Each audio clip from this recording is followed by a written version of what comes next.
Well, here's a moment in the build of our 23-foot V-Bottom skiff right here. I've got one side of the bottom with the first layer of planking on it, and it just looks fantastic. I love the way it feels, it looks, and you know, the tightness of the joints, everything about it. You know, it's just tacked down on the glue really with those little nails, but you know, it's going to get a whole nother layer and all kinds of fiberglass work. And it's funny, all that fiberglass work, I'm really looking forward to it, really, because we're going to do things in a little bit different way. And, you know, I've got this side smoothed up quite a bit. I'm going to show you how I did that on the other side, because I think it's interesting. It was just a combination of a few planes and using a little tiny piece of sandpaper in a very different way, actually. And I didn't use any machines on it, except maybe in a couple spots I might have touched it with electric plane, but very, very lightly. And you know, it's just looking fantastic.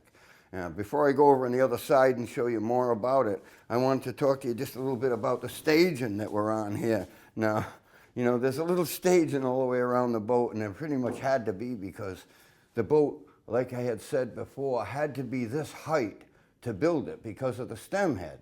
And I wanted the thing to be level, so all the frames would be plumb, you know. So, you know, that's the height that we had to build it at. And this little staging is pretty convenient because we've got a staging going all the way around the boat. You can actually run around in here on the staging, you know, and you can run around it. You've got access to the bench and all those kinds of things. It just works out fantastic. The other thing I wanted to show you is this ribband that we've put around the shear here. I've repositioned it a little bit after we did this, and I repositioned the one on the other side. But you know, this thing is fantastic because this is part of the old man's method right here as far as I'm concerned.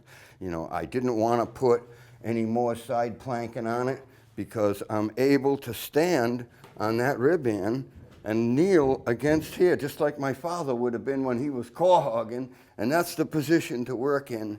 And I can lean over and do all these different things. I don't have my knees in the glue or anything like that. Can move around, absolutely fantastic. You know, if I had put another plank, I'm sure the edge of that plank would have been bothering my shins and different things like that. And I'm actually gonna flip this boat over before I put the next two planks on it. But the bottom at that point will be glassed and complete.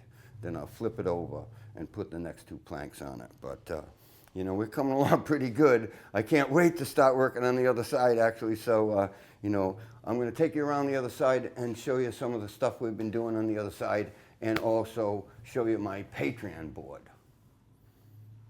Well, I think you can remember this from the last video. This is the first transition in planking, right, where the first layer of planking hangs over the side planking, and the second layer of planking will come over it as well. But up here, you're only going to have one layer of planking coming over the side planking. So, like I said, it's the first transition, and we had cut this planking right off. You saw us do that, and chiseled those little pieces off and ran that piece right through there.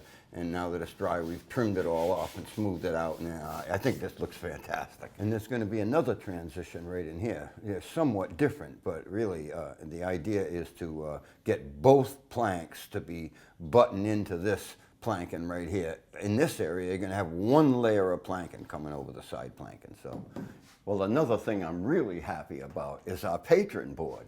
It's growing.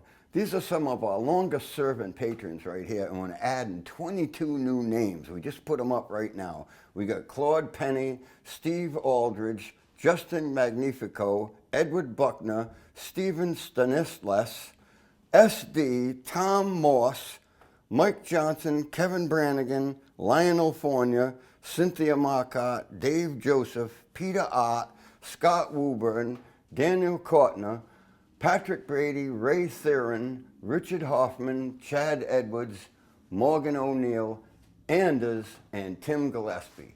Now, we're really thankful for these people here because this makes it all happen for us, you know. We don't have a huge monster page, but believe me, this really takes the pressure off. So, you know, I just can't thank you enough. And I want to tell you that, you know, our patrons are welcome here anytime. You can get in touch with us.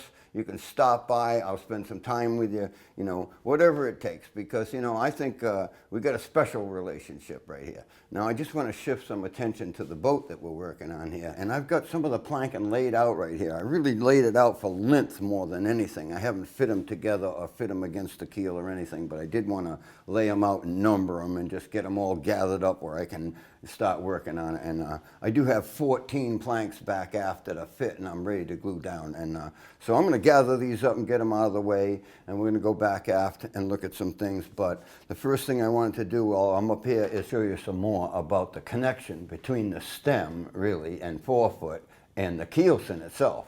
It's just a long, long scarf is what it is that I made. And, you know, it's the simplest kind of joint to make these days. And, you know, it's the longest I can make, so it allows it to have many, many fastenings down through it in all kinds of directions. You know, it's glued together, it's been fastened together, it's got a butt block kind of a thing that spans it on the inside that's all fastened up from the inside. It's got these side blocks that are fastened in this way. You know, they fit alongside the stem here, but they fit really on top of the keelson right here. So it's kind of an interesting area, but it's all glued together. It's fastened off like crazy. Actually, when I flip the boat over, I'm going to put some more fastenings from the top of this piece that spans that thing up through it. And the next layer of keel is going to be fastened right down through it this way. So, I mean, this thing is stuck together right here. I don't know if anybody's skeptical about that, but they shouldn't be, really. And these intermediate things came out really, really nicely. You know, they worked really great on the other side, putting the planking down, so we're real happy about that. Just everything up here has been working out really well. Let's go back aft and show you what's going on back there. Well, I removed the bottom plank back aft here, and you can see up inside the boat right here. And there's a number of things I want to explain to you, and a number of things that people have had issues with that I kind of want to explain. So, you know, this boat does not have a self-bailing deck in it. If it gets water on the deck up here, and it runs back aft and runs across into this pit right here. This is an open pit back aft. It's not going to have permanent floorboards going across there. So the water will run in the pit. There'll be a pump in the pit right here and a float switch, and that'll pump the water overboard if the boat is up on an angle, say underway. Now, say the boat wasn't moving and the bottom of the boat is pitched down a little bit. The water would run off the deck, because the deck will be pitched uphill forward. It'll run off the deck into the bilge and go forward, and another pump up forward will pump it out. So there's other things could happen here. You could have a grate in here that would collect the seaweed or anything that you might get on deck, so you could just scrape that up and throw that overboard. But the other thing about it is that people have had issues about whether or not it's going to ventilate and stuff under the deck. Well, it'll ventilate, because boats like this get an airflow under the deck, and this one's unobstructed by floor timbers or anything like that. So you actually have access up forward with a hose under the deck. You can spray oil under there, you can wash it out, you can vacuum it out, you can do all kinds of things. You can inspect it visually from one end to the other, and you know, I think it's a pretty good setup, really. Other things about this is people have asked me why the sole planking is so thick. Well, I wanted it to have puncture resistance, that's one reason, but the thicker it is, the longer the barren surface is that I get between the bottom planking and the sole planking. This is 1 1/8 inches. If it was only 3/4 of an inch thick, the barren surface would only be like that. So I thought it was an advantage to increase this barren surface, you know, get that glue line to be just really, really strong. So that's why I've done that. I've also cut these limber holes through the longitudinals right here to drain water from this compartment into this compartment, and one here to drain water from one side to the other. And this is where the pump is going to be, right back in here. And I've got these limbers ahead of where the pump would be, so you wouldn't have to move the pump to tickle that limber out anytime you want. You can just reach over the back of the sole and take a little stick and tickle it out, and the water will flow. We've also installed a piece of 2-inch ID electrical conduit up against the sole and up against that center web in the boat. so that you can run cables and different things and wires and whatever it is that you might want to run in there and keep it up out of the bilge water. And we fastened it right through the conduit by drilling a hole on one side and reaching through the hole and screwing it through the conduit into the vertical on the other side. So that worked out pretty well, because we didn't want to have hose clamps or anything around it or bracketry, so that when you slide anything down through there it wouldn't hang up on anything. So it's nice and smooth and done. We're finishing up the planking on the starboard side of the boat right now. You know, there's been quite a bit of work going on, and this is the end of it right here on this side. So it's basically exactly the same as the other side, except for the fact that I've done things a little bit differently. On this side up forward where there's more twist, I've nailed it off to the stem first, and then it was easier for me to clamp at the other end down to the twist against the chine and nail that in. So, you know, I've nailed it from a different end, and I've done a number of different things on this side, but very much exactly the same outcome. So, you know, it's a way you move around, and of course I'm facing the boat in a different direction, different things like that. And I also have planks on the other side, so it wasn't exactly the same clamping that twist out of it. In one place up forward, I put a piece of wood on the other side and tacked it on for a place to put my clamps to get those twists down nice and tight, and I left clamps on it overnight. And then we're going to go into like smoothing it out a little bit. And the glue is still wet, so, you know, to take a plane to it, you'd end up with glue all over the bottom of your plane, and what a mess. So we just pick up a scraper, scrape off the excess glue and some of the unevenness in the planking before we just let it dry, and then I'll attack it with a plane later on.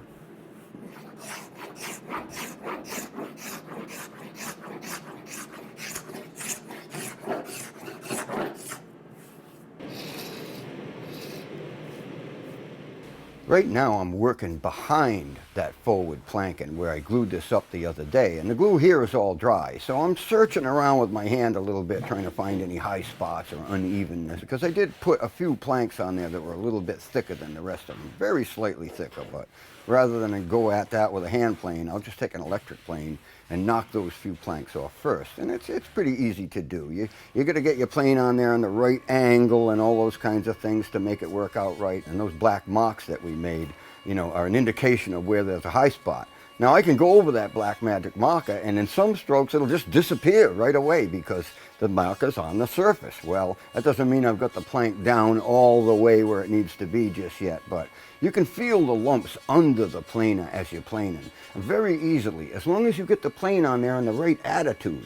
Now, like I've said many times, you don't have to move the plane in the direction that the plane is pointing. You can slide it all over the place, but you've got to have it in contact with the surface properly in order to get rid of some of that.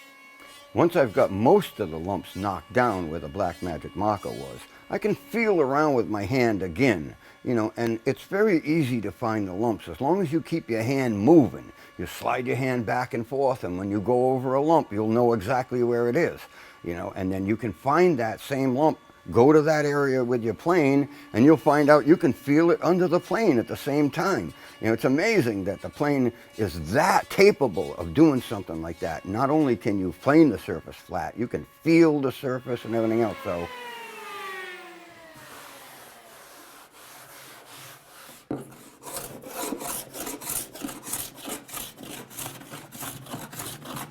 now I'm picking up my little Stanley low-angle block plane. Not that it takes a low angle. You could use any block plane, but you know, you plane it with the block plane, you can feel just like you can with the electric plane, all the lumps and everything under the block plane as you're planing. You can stop once in a while and feel it with your hand, but believe me, you can feel it very easily with a block plane. You can see the lumps where the wood is coming off. You can hear it because it changes the sound, you know, where it's cutting and where it isn't. You can feel it with your hand, and you can feel it under the plane.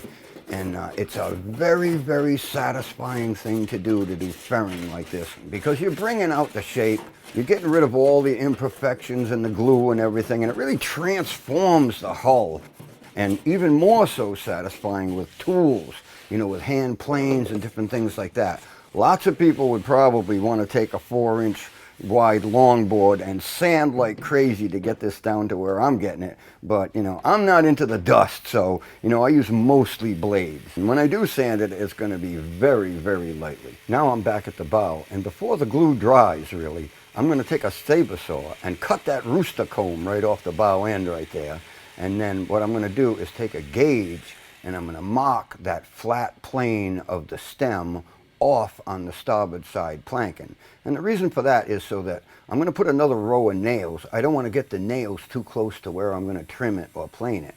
So I've got the line. Now I can drive a whole nice row of nails along there. And I'm pre-drilling for the nails too, because that stem has been laid up for a long time. It's mighty hard. If you try to drive nails in it without pre-drilling it, about 50% of them will bend right over and you have to pull them back out again. So we're not going to get involved in that.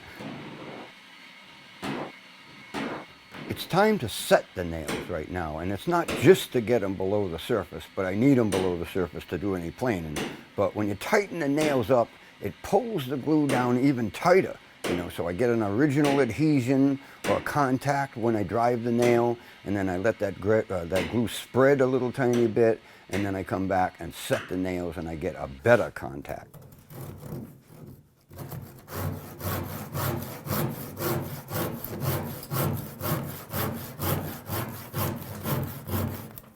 That's good enough. Now I'm going to plane it a little bit.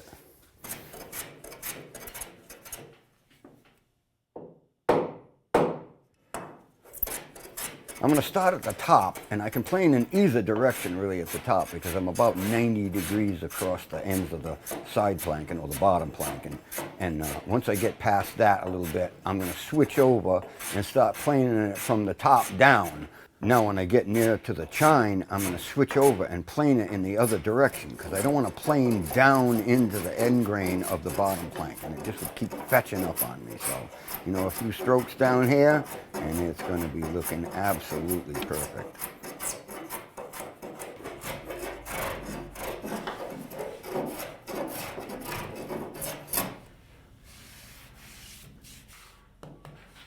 Well, here's a V-Bottom Skiff planked up, the first layer at least on the bottom, and I think it really shows the shape of the boat. You know, I think it's kind of exciting for the audience, but it's exciting for me because, you know, I envisioned this quite some time ago, and it's an accomplishment to get to this point.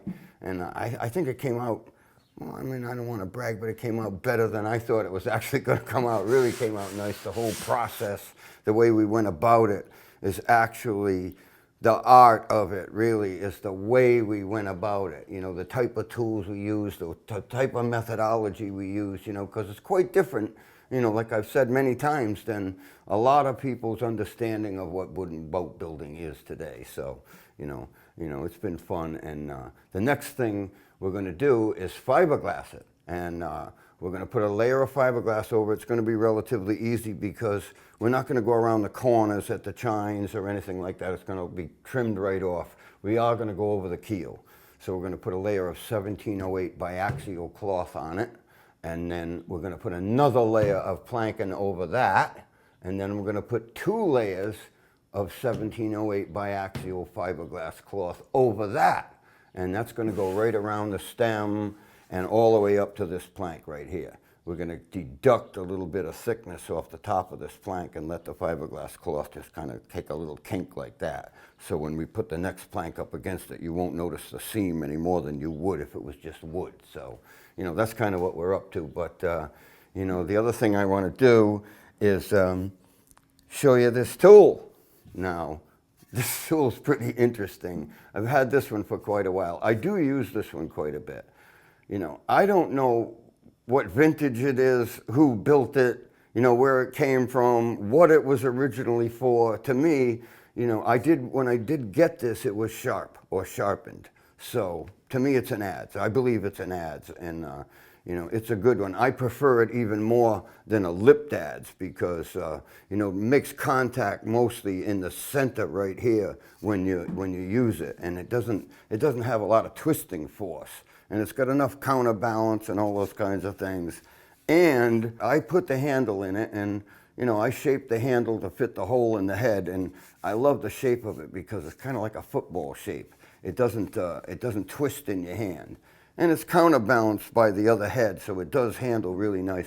And then the other thing I like the way it's curved like this, because it makes most of its contact in the middle right here, and it stops the head from twisting on you, like when you're cutting rabbits and different things. Actually, you know, a lip dadge isn't made for cutting rabbits and stuff like people use them for. You know, they would use like a straight adze, and a lip dadge is really for dubbing, like planking and dubbing at the rabbits after they're cut with a different adze, or an adze may be similar to this. So, you know, this is quite a tool. I'm going to be using this tool reasonably soon because I'm going to be using it on the keel on Orca. So that's another adventure that we're going to get involved in, and we're going to go look at some of the timbering for it right in a week here. So, you know, that's another video coming up, and I just stay with us because we're having fun now.